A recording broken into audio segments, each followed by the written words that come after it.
திரு ராஜகுருஜி அவர்களையும், இந்து மக்கள் புரட்சி படையினுடைய நிறுவன தலைவர் திரு பீமா பாண்டிஜி அவர்களையும், இந்து மக்கள் கட்சியினுடைய நிறுவன துணைத் தலைவர் திரு முத்து அரங்கசாமி அவர்களையும், இந்து மக்கள் கட்சியினுடைய இளைஞரணி மாநில பொதுச் செயலாளர் தம்பி சூர்யா அவர்களையும், இந்துஸ்தான் மக்கள் சேவா இயக்கம் சார்பாகவும் மற்றும் இந்த இந்து இயக்க கூட்டமைப்பு சார்பாகவும் அனைவரையும் வருக வருக என்று வரவேற்கின்றேன்.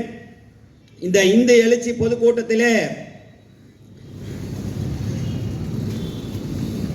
13 தீர்மானங்களை நாங்கள் மத்திய அரசுக்கும் மாநில அரசுக்கும் வலியுறுத்துகின்றோம்.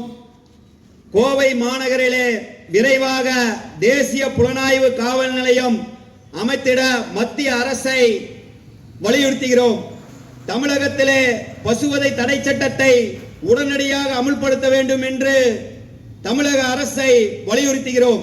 தமிழகம் முழுவதும் உள்ள நீதிமன்றங்களிலே அம்பேத்கர் சிலையை உடனடியாக நிறுவ வேண்டும் என்று தமிழக அரசை வலியுறுத்துகிறோம். சூலூர் சட்டமன்ற தொகுதி முழுவதும் தங்கியுள்ள வெளி மாநிலத்தினர் சம்பந்தமான அனைத்து தகவல்களையும் காவல் நிலையத்திலே பதிவு செய்ய வேண்டும் என்றும் வலியுறுத்துகிறோம். சூலூர் பகுதியிலே புதிதாக தனியார் FL2 மதுபான கடைகளுக்கும் அரசு மதுபான கடைகளுக்கும் அனுமதி அளிக்கக்கூடாது என்று தமிழக அரசை வலியுறுத்துகிறோம். கோவை மாவட்டத்திலே சிறப்பு நுண்ணறிவு பிரிவு SIC பிரிவை தொடங்கி அதனை காவல்துறையினரை பணி நியமிக்க வேண்டும் என்று தமிழக அரசை வலியுறுத்துகிறோம். கோவை, திருப்பூர் போன்ற பகுதிகளிலே சட்டவிரோதமாக தங்கியுள்ள பங்களாதேஷினரை மற்றும் அவர்கள் தங்குவதற்கு இடம் கொடுத்த நபர்கள் மீது நடவடிக்கை எடுத்து கைது செய்ய வேண்டும் என்று தமிழக அரசை வலியுறுத்துகிறோம்.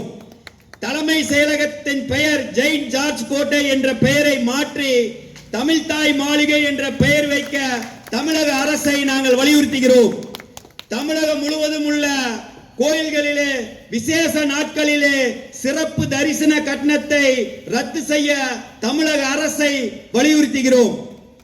தமிழகத்திலே மதமாற்ற தடை சட்டத்தையும் மற்றும் பொது சிவில் சட்டத்தையும் உடனடியாக அமுல்படுத்த வேண்டும் என்று தமிழக அரசை வலியுறுத்துகிறோம். இடஒதுக்கீடு என்ற பெயரில் சாதி ரீதியான அமைப்புகளுக்கு வழங்குவதை மாற்றி பொருளாதாரத்திலே நலிவடைந்த அனைவருக்கும் இடஒதுக்கீடு வழங்க தமிழக அரசை வலியுறுத்துகிறோம். தமிழகத்திலே திரைப்படங்களிலும் சின்ன திரைகளிலும் ஊடகங்களிலும் இந்து சமயத்தையும் இந்து கடவுள்களையும் இழிவாக பேசுபவர்கள் மீது தேசிய பாதுகாப்பு சட்டத்தில் நடவடிக்கை எடுக்க வலியுறுத்துகிறோம்.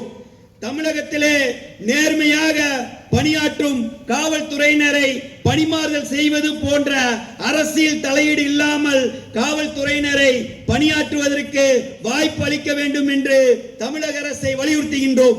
அதே போல நான் வசிக்கக்கூடிய கலங்கல் ஊராட்சியை சூலூர் நகராட்சியோடு இணைக்கக்கூடாது என்று எங்கள் பகுதி பொதுமக்கள் சார்பாக இந்த பொதுக்கூட்டத்தின் வாயிலாக தமிழக அரசை வலியுறுத்தி கேட்டுக்கொள்கின்றோம்.